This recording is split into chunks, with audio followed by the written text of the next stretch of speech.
Hi, everyone, and welcome to the On Hit podcast. This is our second episode, and tonight me and Matt have some great stuff to talk to you guys about. But first, I'd like to ask you, Matt, how was your weekend, Fab Buddy? It was good. We had our armory on Wednesday at Grandmaster Games, which is just the normal place that we play. So if you're on the south side of Indianapolis and you're looking for a good shop to come play at, Grandmaster Games is honestly a really fun place to play. Did pretty successfully in the armory, I might add.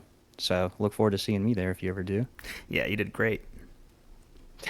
You Who, did pretty good, well as well. You know what I mean? I You did did pretty okay. okay. I did okay. Who were you playing? I busted out Victor, man.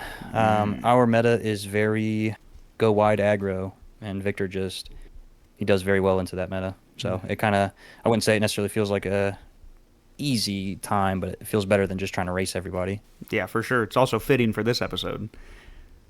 Yeah, very much so. Yeah, that's awesome. I'm Very glad much you. so. I'm glad you took it. I always like when it's either you or I taking it. It feels good. It usually is. I You can know what live I mean? It's usually a good time. vicariously through you. That is true. That is true. I also had a very exciting previous weekend. I bet you did. I was Yeah. able to attend. Yeah, I was able to attend GenCon here in Indianapolis. So it's right in our backyard. It was a gift from one of our friends for me to go for the 4 days, and I had a great time, man. It was. I'd love to tell you about it, honestly. Yeah, I'd love to hear about it too. As you know, I wasn't able to go this year due to financial constraints, but that will be changing in the future. It sounds like you were able to get a lot accomplished though, and really meet some cool people. So you should definitely tell us about that. Yeah, this was my first Gen Con, which was very exciting for me. I'm almost 30 years old and finally getting to really sink into my nerd hobbies as much as I'd like to. Um, so the first day was fantastic. I got to have my jaw hit the floor when I walked into the halls.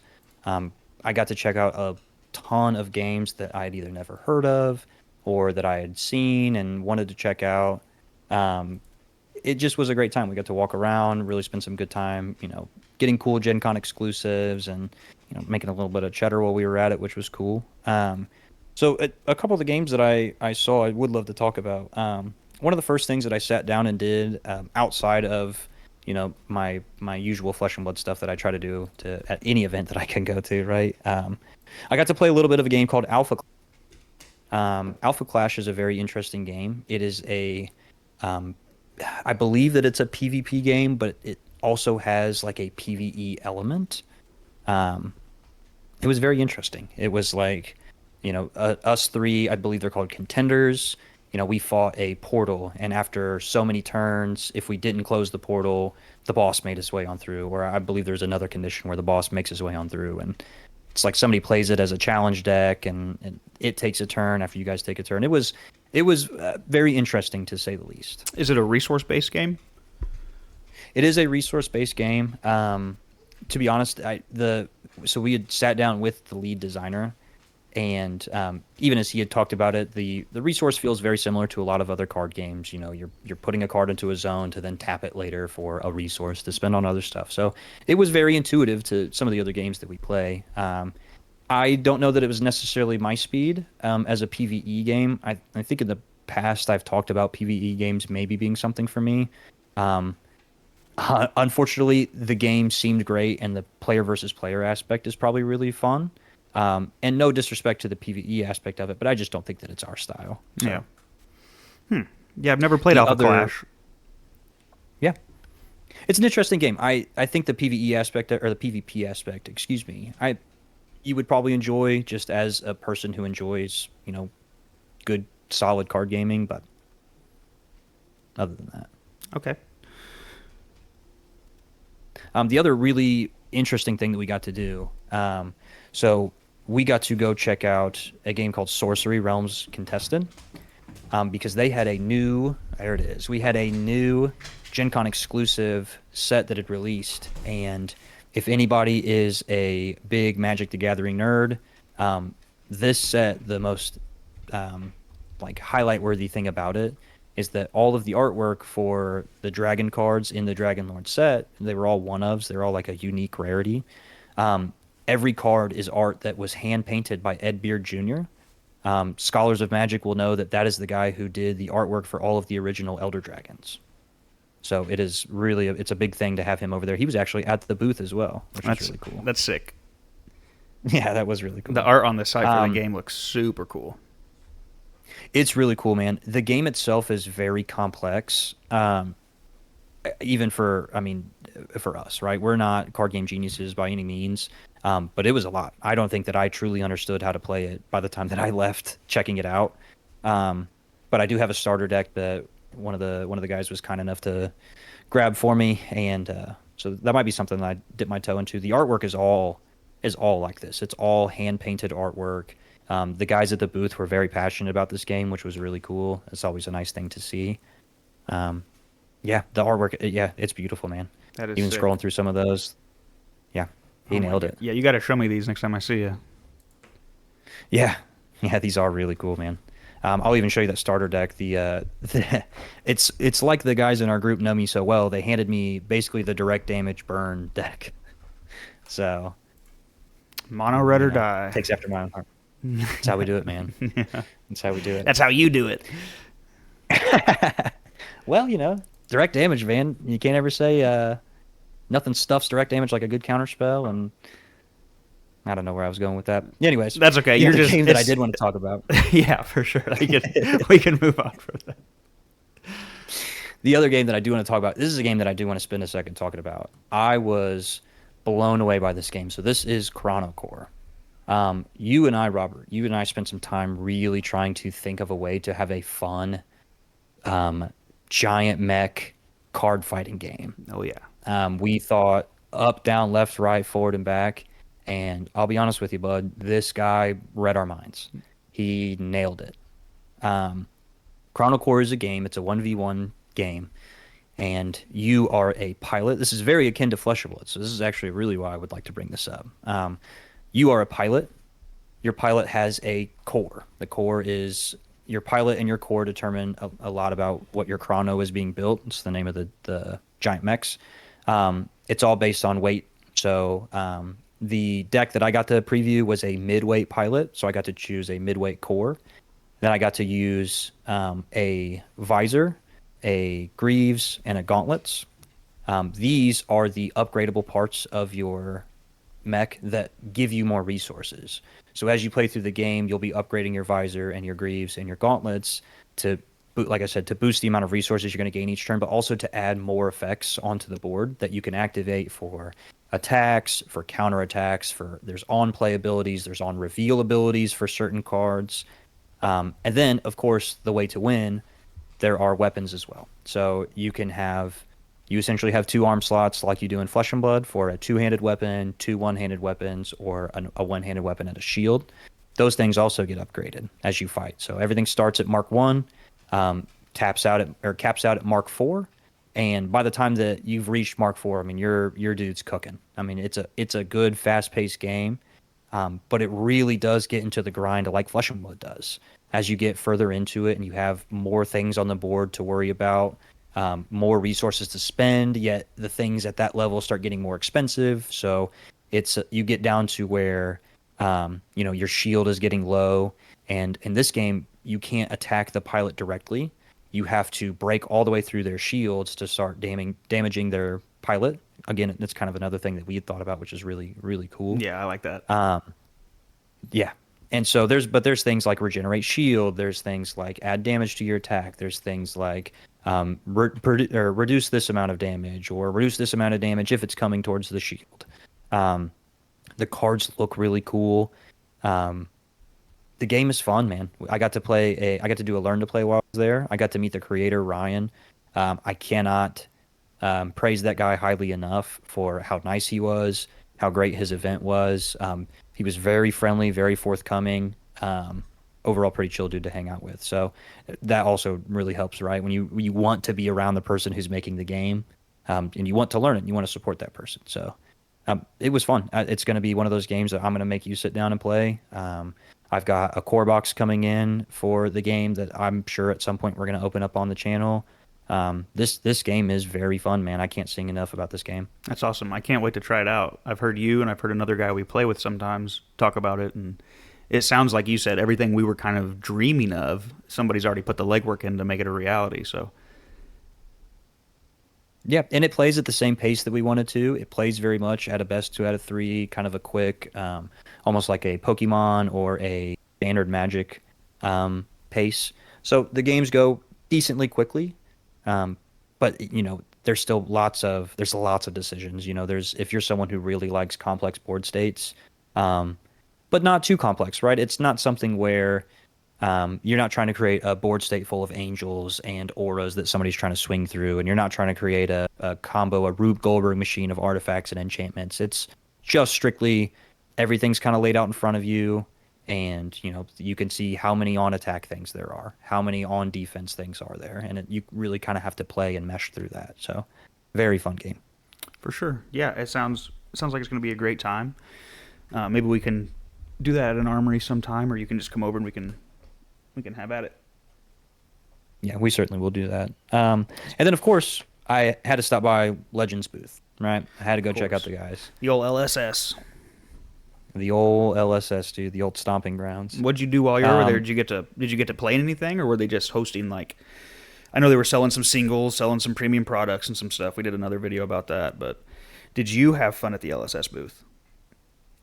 I very much did. They were selling their convention exclusives. There were a lot of really cool playmats to pick up. The guys from Weta had made, the keychain sculptures, had made the tricorn statue as well.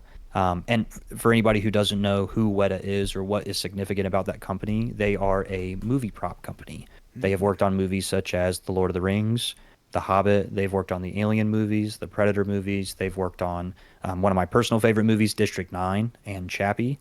So they really have done a lot for the movie effects world, and now they're making some really really cool Flesh and Blood collectibles as well. So that was fun.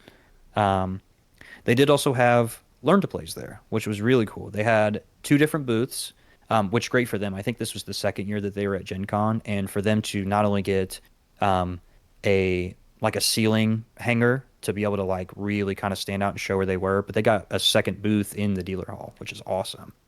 Um, and they did. They had a bunch of kind of standing tables with playmats on them, and they were just handing out like the Bravo welcome decks and Nice. teaching people how to play right there on the spot. It was great, and listening to the staff there lead people through their learn to play experience, and especially a lot of people who, some people were just going to get their Bravo welcome decks. I don't blame them. If you are a Flesh and Blood player, it's a cool hero. But there were a lot of new people trying it out for the first time, and I didn't see a single person have a bad time there. Of course, you and I would know that, playing Flesh and Blood as it is. Right. We did do a Crack Shuffle Play event as well. We did a full box of that, which was a ton of fun. Yeah. That was just an Crack absolute ton of shuffle fun. play. You say? Hmm. I do say Crack Shuffle Play. Interesting. Interesting. What is crack shuffle play? Some people would wonder. You said you did a full box, like a case, I did do a full box, or just a full box. just a full box of the Guardian set. Okay. Okay. How many rounds was Yep. that? That would be 4 rounds. Yep. Okay. 4 rounds of crack shuffle play. Something we haven't seen since. Mm, what was the last crack shuffle play set? Do you know? It would be the last singular class set that we had. Is Bright Lights, Bright right? Lights. I know Bright Lights was also the first, but what is crack shuffle play? We found out in my kitchen, but it's definitely a newer concept and a newer kind of format. But it seems like it's something that they are happy enough with to continue doing. So in crack shuffle play, each player takes 3 packs. You remove the last 3 cards in this set specifically. So sometimes the sets have more or less cards, but you're essentially removing all your token slot cards. And your foil slots Right, as and well. any foil slot. You take those 3 packs, you shuffle them up, and then you play a game. Typically, it's a 30-card deck. And I remember when we tried it, it was a lot of fun. It was a lot of fun. It's a lot different than a normal limited experience. It's a lot more random. Um, I'm not Well, the and the difference too, right? So I'm so sorry to cut you off. When we did Bright Lights, the interesting thing was um, we had multiple heroes to choose from. This Crack Shuffle Play, we did not. So I even do think that this specific like, and we talked about, removing the deck building constraint. It made it so easy for people to just get in and do it. You literally you could not build a bad deck if you tried. Yeah, I bet So it was a lot easier to balance from a development side as well because you're not focused on trying to make three different heroes relatively competitive, at least in limited. You only got to worry about making one hero competitive. right, So that sounds right. like maybe a little bit of a safer choice. Um, but I mean, I haven't got a chance to play it yet. You did. So what did you think? Is it something you'd recommend? I had a ton of fun doing it. I probably sound like a broken record talking about how much fun I had at this event, but crack shuffle play to me, and I am a Guardian player. I had a blast, man. Um, it was like I said, we did the full box, and honestly, one of the cool things was while we were at Gen Con, um, so we did our first two rounds of everybody using what they had and everybody using Valda. And they stopped in the middle of in between rounds two and three, and they said, "Hey guys, we're going to do a little experiment here. Raise your hand if you'd like. We're going to bring around either the new Bravo from the Learn to Play, or we'll bring around a Bravo Learn to Play deck. And for this third and fourth round, you have the choice between whether you play Valda or you play the new Bravo." That's very cool. What did you think of the new Bravo? I thought he was awesome. I am a big fan of Bravo as it is. He was. I don't know if I've mentioned on here before, but I'm sure I've mentioned somewhere on the internet that when I first started playing, I started playing as like a Crouching Tiger Katsu player, and I was out in my shop in Colorado at Met Games, and I had another player who he wanted to come in all the time and just sit down and hang out, and he wanted flesh and wood all the time, and he was a Bravo stan. So he would just beat the hell out of me every single time that we sat down, at least for the first 3 months until I started having to run crazy things like unmovables in my ninja deck. Yeah, Um, specific answers. and yeah, and it feels like I'm going to use the word beautiful because that's how I feel. It feels like a very beautiful mix from his old hero ability in between something kind of busted in Bravo Star of the Show. Mm. It feels like a really nice update. It is and just for anybody who doesn't know, his ability is you pay two as an action, you tap him, you turn a card in your arsenal face up, and then if it has Crush, it gets +2 and Dominate. That is very good. It's very good. It made for the limited experience to go very, very quickly as well. And funnily enough, so while we were there as well, we did get to speak to Brian Gottlieb. Um, he looked very worn out from, a couple conventions, but he was kind enough to stop and talk to us. And he signed a card for myself and for our friend Ben. And he asked us how the crack shuffle play went. And I told him a lot of the same things that I just mentioned to you. And one of the things I had said, though, is that I had lamented that we weren't getting an adult version of that Bravo in this set. And he had very respectfully alluded to, they wanted the original Bravo to Living Legend first, which is a respectable opinion, Mhm. as well as he is under the opinion that Bravo was pretty strong. I can't say that he's wrong. We went from 30-minute matches with Valda to everybody finishing in like 10, 15 with Bravo. It's kind of the nature of the beast with how readily available his ability.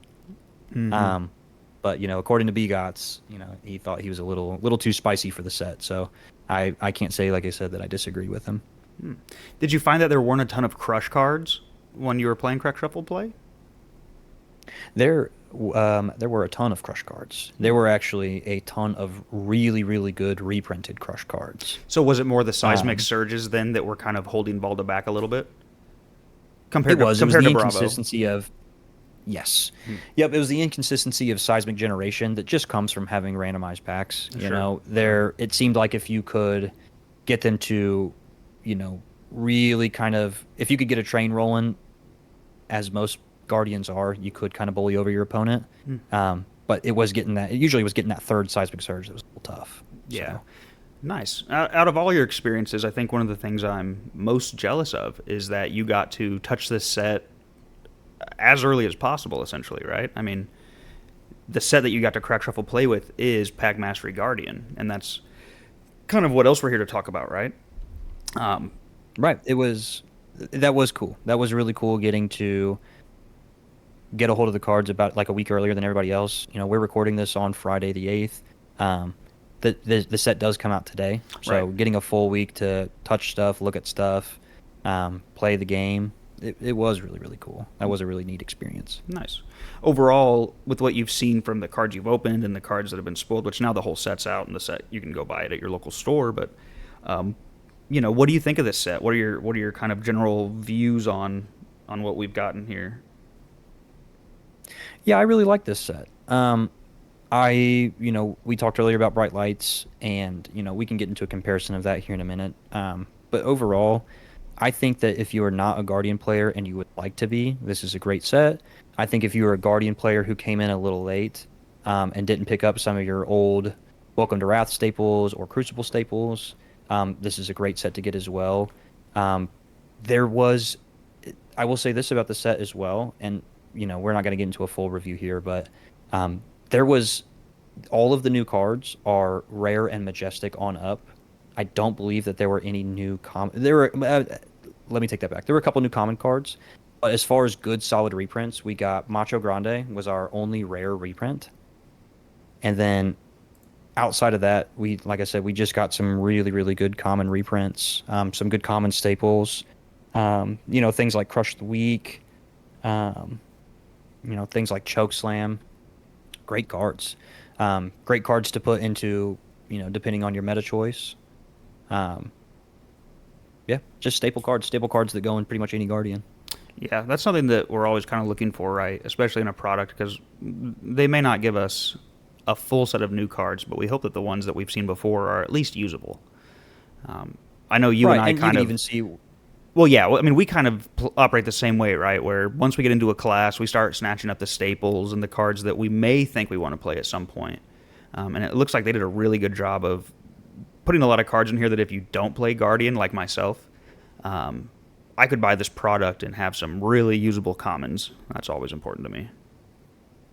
yeah, yeah, you could. And again, just having a format to where, you and a friend, because we've talked about the Armory decks before, and I think that even for some players, an Armory deck is just it's a large commitment. You know what I mean? You're committing $40 to this thing. You got to sleeve it up, put it in a box, versus being able to just, grab your packs, slap them together, sit down with a buddy for a quick little $15 commitment, and be about your business. I think that this is a great, I think this is a great product. Nice. Yeah. I mean, you mentioned Bright Lights a second ago, and that's the last set I can remember that was a class contained set was Bright Lights. Um, and some of the cards they decided to give us in Bright Lights, I mean, they gave us good reprints like 0 to 60, but they gave us some new cards that were clearly only designed for the limited space. And it feels like a lot of the cards, like maybe at least half of the cards, were designed strictly for the limited space in that set, if not more. Well, and you being our resident mechanologist player as well. I mean, I know Bright Lights was both somewhat of a good set for you, but also somewhat of a disappointment. Um, and you and I have kind of talked back and forth on it just seemed overfluffed.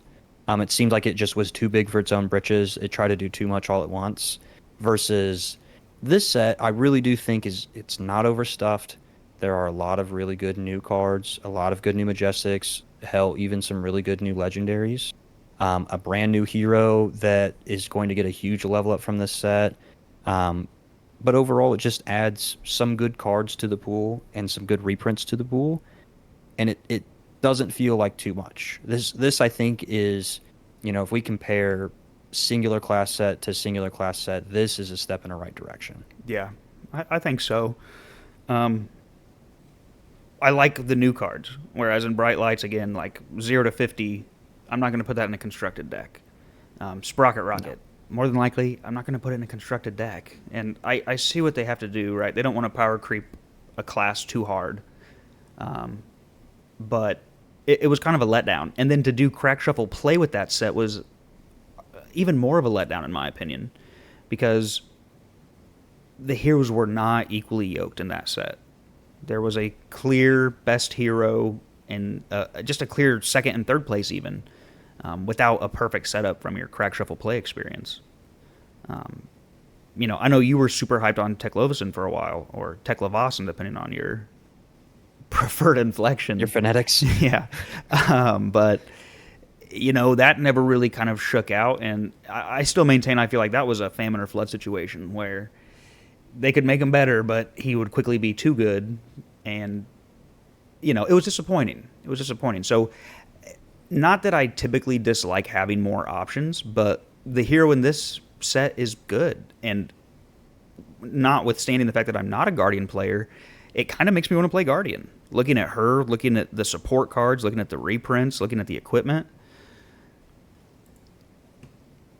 Yeah, she looks like a ton of fun. Um, in Blitz, I mean, she was played a little bit in Blitz, and she just didn't really have. She kind of was a meme. She was at 21 life when people said, she needs it. Um, but here they gave her so many good tools. They gave her so many good tools to really, really be effective, to be able to get her ability to turn on rather consistently. Mm. Um, yeah. Yeah, something like her specialization, put them in their place, or put them in their place. Mm. It's a Mob Deep reference for anybody who is culturally inclined. Wow. I thought it was a Mind Warp reference. It very much looks like a Mind Warp reference. I mean, if we start getting more wheels in this game, you know me, I'm going to be a happy Nekusar player. I'm not going to be a happy Nekusar opponent. But some of the cards, what I do like is I like that because it's a Guardian contained set. There's a lot of like in-class violence, and I haven't heard a lot of other people who share the sentiment that we do about a mirror match and about how much fun they can be.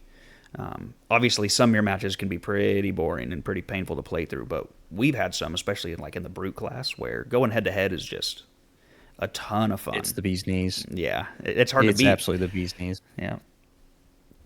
And it is. The Guardian on Guardian violence cards in this set really are to support UPF, especially with the Smash Palace product that just came out, which we didn't really talk about Smash Palace very much, but Smash Palace is essentially a board game. You have a little board that you fold out. It's a 4-player experience, and you get an event deck that kind of is very similar to I don't know if you ever played Planes Chase in Magic. I did. Yeah, very similar to that. So is it that was still a lot of fun. Still a PvP type of game? It was still PvP. It was basically a board game of Guardian Pack Mastery Ultimate Pit Fight is what it was. It introduced a bunch of new pit fighter heroes that are just UPF legal only, and that was a lot of fun. I unfortunately did not get to touch any of the Smash Palace stuff, but I got to watch it from afar, and it did also look like a pretty cool thing. It's just a little more gimmicky than just your normal PvP multiplayer game, and not in a bad way, I might add. Does it change the proximity with which you can attack? I didn't get to look at all of the event cards. Okay. I saw things where it was attack skip plus whatever, or Well, I mean more when a hero's dealt damage, this kind of thing. to try to figure out why they have a tabletop game going on, essentially. I know in UPF you can usually only attack the player to, is it each side or one side of you? It's either side of you. Yep, you can't attack directly across. Yeah. And I think this was just to essentially create that UPF gameplay, but just in just like an openable product. Just a way to hey guys, we're all gonna spend $15, buy 3 packs, and we're gonna crack and shuffle and play, but with this cool UPF board that folds out, and with this cool event deck, and we're gonna use these heroes instead. It's a cool experience. It really is. I like that they're at least staying open-minded and trying different things. Whether they all take off or not, notwithstanding, I don't know the product, so I can't say whether or not it's good or bad, but I do appreciate that they're not just saying well, what's the next set? They're how can we bring more people in? How can we make this experience different or more fun for everybody? Because it is typically a one-on-one fighting game, but I myself like a nice co-op experience or just a change up every once in a while. So, but not to Blitz and not to LL. No, we don't talk about those formats except at least not sometimes. Yet. Right. We talk about them we speak about them as though it's a place in the house that we've been told we can't go, but we still want to check it out. We're just afraid. Right. It smells weird. Yeah, we'll come back to the LL conversation, but what I do want to know, you know, I may build Valda, but I know you play Victor. Do you feel like the other Guardians got support cards in this set? Does it feel like it's more focused on Valda? What's your overall take on that? So I do feel that Valda certainly is the most supported from this set. Really just because they're building her with this set. That being said, I do think that there are just some really cool tools that get to be sprinkled amongst the class. If you want to look at Peck Perfect, that's right there in front of you. That is kind of one of these things where it fits at the normal Spinal Crush rate. This card is fantastic. This is a great Victor card, but it's also just a great Guardian card. I mean, Guardians are very good at winning clashes. They just have the highest base damage attacks, you know, mixed throughout their stuff, right? There's things like Max Velocity and there's things like Alpha Rampage that make their way on up there. But as far as, per card, they have the highest, attack power on them. Interesting. So this card looks like you need to add an on hit to it essentially to encourage your opponent to block, right? I mean, 9 damage is an on hit, don't get me wrong, but Well, a good on hit that you can add would be a brand new card called Leave a Dent. leave a dent. Yep. Now that, my friend, is a good on hit to add. What's going on over here, dude? What's going on? I'm noticing a theme here. You gonna be milling me, dude? I have thought about putting up on this channel a kind of a theory brew craft with Victor and going back to Miller's Grindstone and playing things like Leave a Dent and some of the other, deck destruction that exists now. Like I daily think it would be. grind. I am. Yeah, I typically am not a fatigue player because I think that fatiguing is too slow. But this does seem like a good way to add that play style into the game and in a still interactive and aggressive way. I'm always trying to play aggressive. This is a fighting game. For sure. For sure. Man, there's some really powerful cards in this set. This is what I was looking at Well, earlier. Leyline of the old ones. Yeah, Oh my goodness. When it enters and when you deal damage, make a seismic surge. And then at the beginning of your end phase, if you control no seismic surges, destroy this. that's insane. I feel like unless somebody targets it, a good Guardian is going to have this out all day long.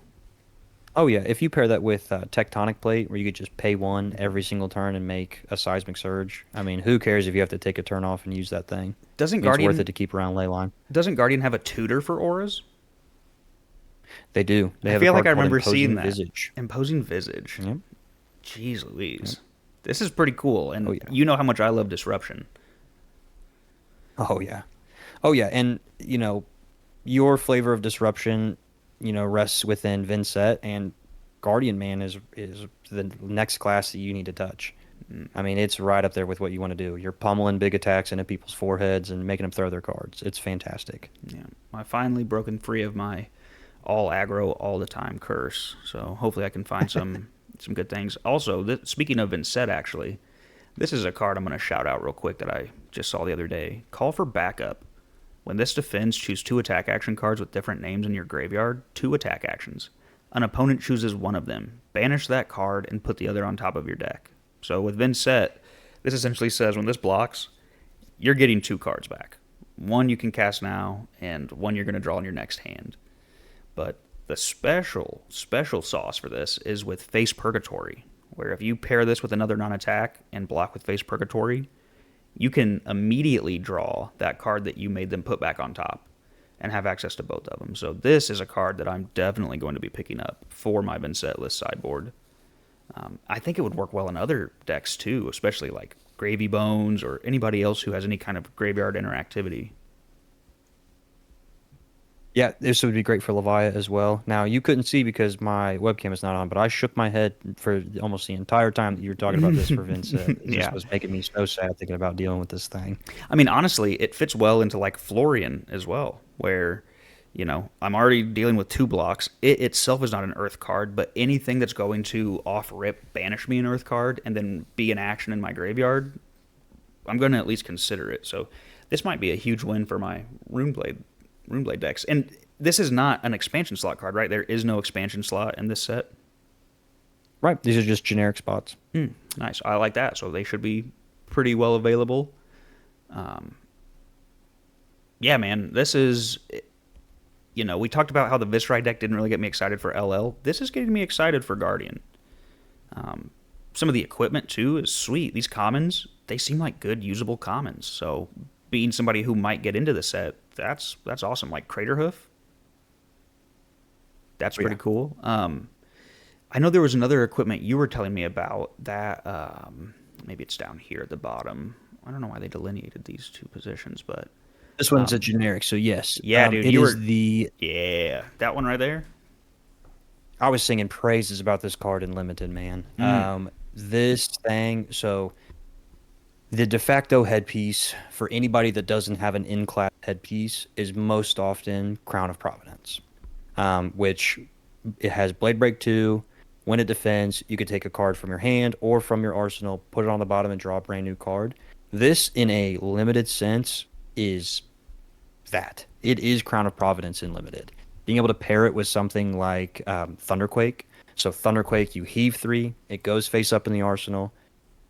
Oh yeah. You heave 3, it goes face up in the arsenal, you make your 3 seismic, you block with this headpiece, you put it on the bottom and draw a card, and you still have your 3 seismics turning on Volda and slamming through whatever sweet crush effect that you're going to do or you drew into, with the other cards being able to block as well. It was so powerful in just that limited sense for just a rare generic. I mean, this is great. There's that new format, Project Blue, that's coming out. I think this is going to be a great Crown of Providence substitute for Project Blue. I really do. I could also see maybe a new Ranger player finding this as a suitable, cheap replacement for Crown of Providence. Yeah, absolutely. And anybody that can readily put something into their arsenal face up, which outside of Guardian and Ranger, I don't know that anybody else is doing that. To be fair, though, are there any cards that they use? I know there's some cards like the Codex. Do those go into your arsenal face up, or are those face down? No, those go face down as well. Okay. Yeah. Interesting. So yeah. Nice. Also, I mean, just going along with like good reprints as well. Time Skipper is another good one. Time Skipper is a sweet leg piece. Well, this looks like an All Stars Classic lineup down here. We've got Hope Merchant's Hood, Heart and Crossstrap, Goliath Gauntlet, Time Skippers. I mean, I still use Goliath Gauntlet to this day and stuff. I know you use Heart and Crossstrap all the time.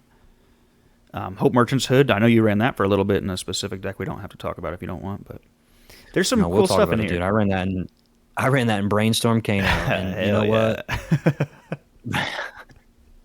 Brainstorm. I walked so that I could run with Brainstorm Kano, dude. I earned my stripes. They sent me the fucking nom with that Brainstorm Kano deck, and I came back scarred. That's true, dude. We all did a little bit. It's a marvel when it goes off, but alas, that is now a living legend thing only. So yeah, and win. True, very true. I'll bust it back out. For Living Legend, I'll either go to Brainstorm Acilio or I'll go to Brainstorm Kano. We'll do something. I don't want to tangent on that too much, but I have a lot to say about that, and we'll definitely talk about our wizards sometime. Yeah, we will. Yeah, we'll get there at some point. That'll definitely be a discussion because I know there are very few classes in this game that you and I love talking about more than Wizard. Yeah, indeed, we do share a couple of the best classes. That's for sure. Well, so this is really. I know you didn't get a whole lot of experience with this set, but just you and I going through this, I mean, what do you think of this set? As I know you mentioned you'd be kind of excited to play Guardian, so outside looking in, this is a product that you are kind of the intended audience, somebody who's teetering on wanting to get into this class. How do you feel? I feel like they did a pretty good job for the most part. I have a couple points I'll bring up at the end of what I'm saying right now, but all things considered, I'm into it. I feel like this is a product I could pick up, and there's one glaring issue as of this moment, and that's the fact that Volda is a Majestic hero, and we play Classic Constructed. So the only issue I see out the gate is obtaining the hero, and that's something I've been very critical of for as long as Majestic heroes have been a thing. Give me a young, old, double-sided token in every set for every hero, please. Just let me build decks without without having to dig through a case and then not find one. Or I got to order some singles when I've already spent $200 on this product because I bought a bunch of it. And I don't want that. Don't make it hard to find the only piece you absolutely have to play, you know.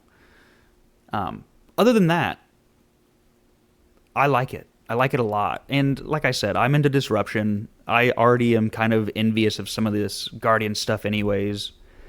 So the best way to beat them, obviously, is to join them. I do regret that I very recently traded my white border tectonic plating that I had, but I suppose I'll find a way to...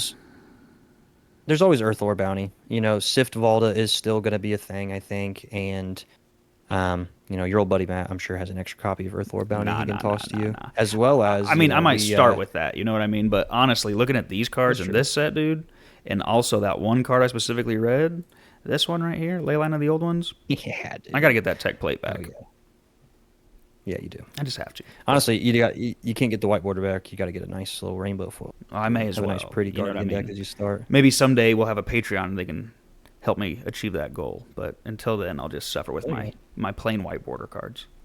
I mean, in trying to reach, you know, at least your Volta goal, you know, we were kind enough for, you know, Meg Games out in Colorado was kind enough to send us a case of this new set, just for the channel and just for, you know, the homie hookup. So we absolutely will be able to kind of dig into that, and hopefully we can get you a nice, sweet paper Volta deck before too long, buddy. Hell yeah! Big shout out to Meg Games out in Colorado.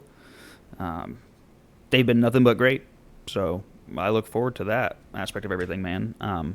As far as, you know, I give you my perspective as a non-Guardian player. Obviously, it doesn't take much to impress me. I see these numbers. I see 10 with basically a pummel effect, and I'm all in. But as a Guardian player, what do you think about this product? Do you think the juice is worth the squeeze? Ultimately, yes, I do. I think that, you know, again, for the intended audience of somebody who, you know, is either a Guardian player that wants new cards. I love most of these new cards, even if I don't plan on playing a ton of them. You know, Volta is very interesting to me. If I get the chance to build Volta or mess around with Volta, even just on Talishar, I absolutely will do that. I'm a Victor stan, unfortunately. I will certainly be taking some of these cards and shoving them into Victor, then shoving Victor into your guys' faces. The only issue that I do have, and I just want to say this to be fair, the Celebration promo that is being sold with the box is a card called Batter to a Pulp, and you'll notice that it is nowhere to be found on this PMG page. I do not love that. I do not love exclusive cards that come at the hefty tag of buying an entire sealed product. Yeah. I would be happier if the LGSs were given it as promotional material that they just gave out to somebody who purchased a crack shuffle play even. Just anybody who, you know what I mean, buy 3 sets, get this promo, right. You get your one. Right, for sure. And just I think something along that line. They should have just put it in the set.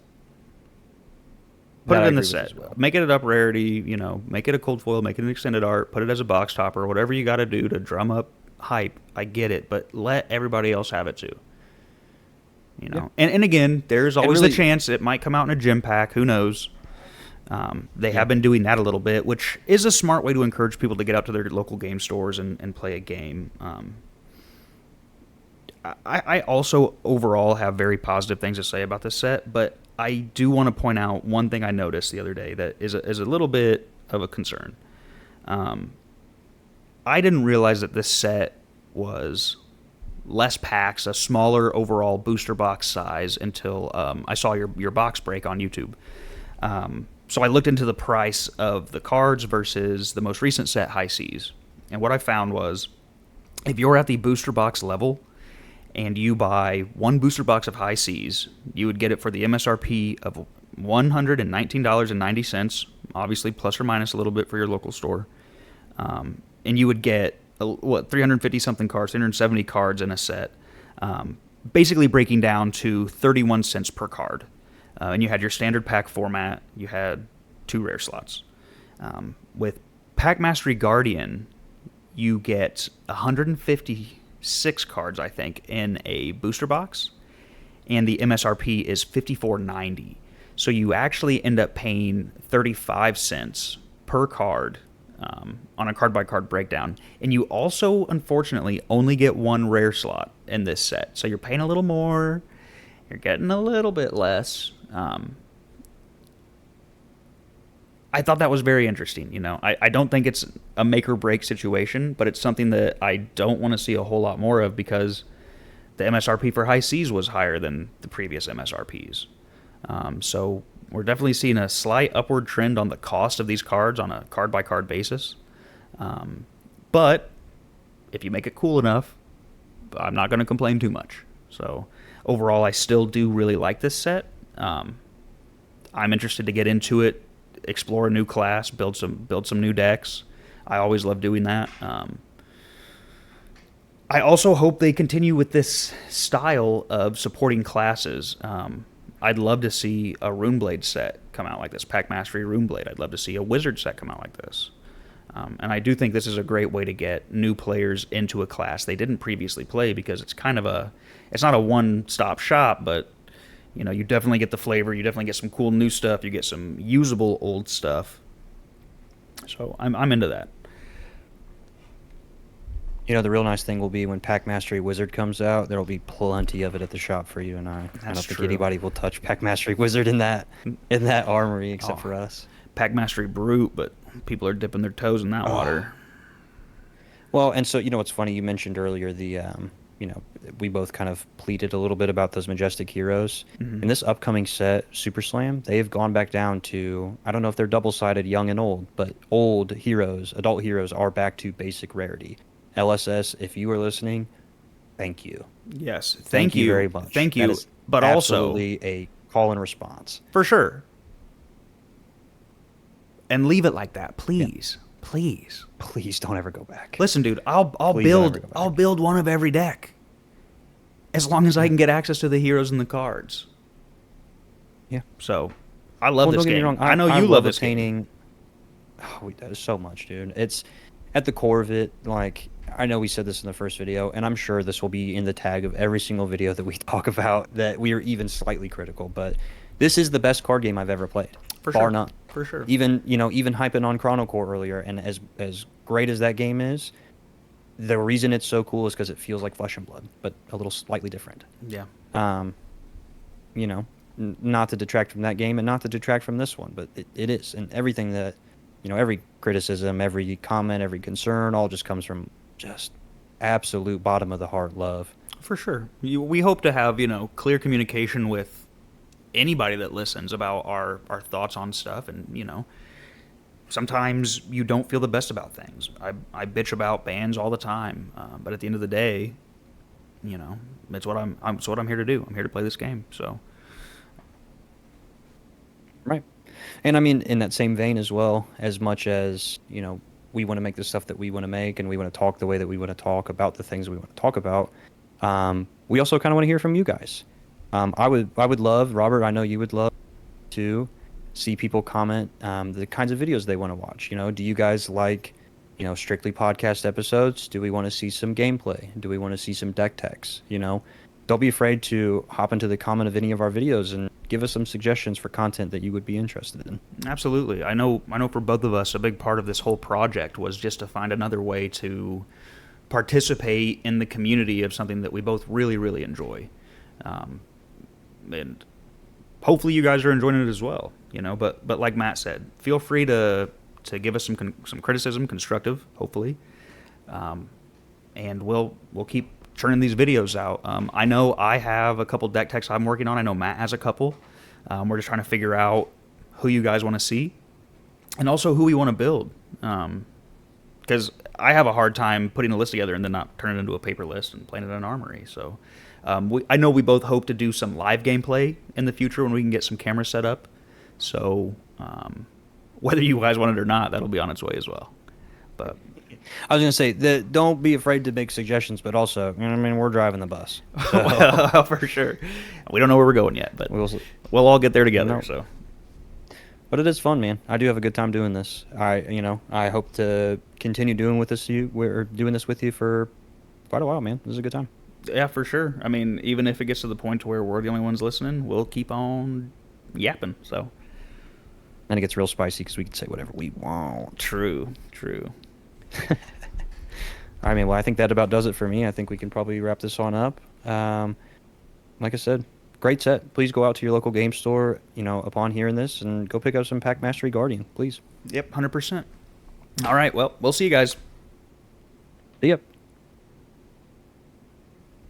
It's just that easy, brother.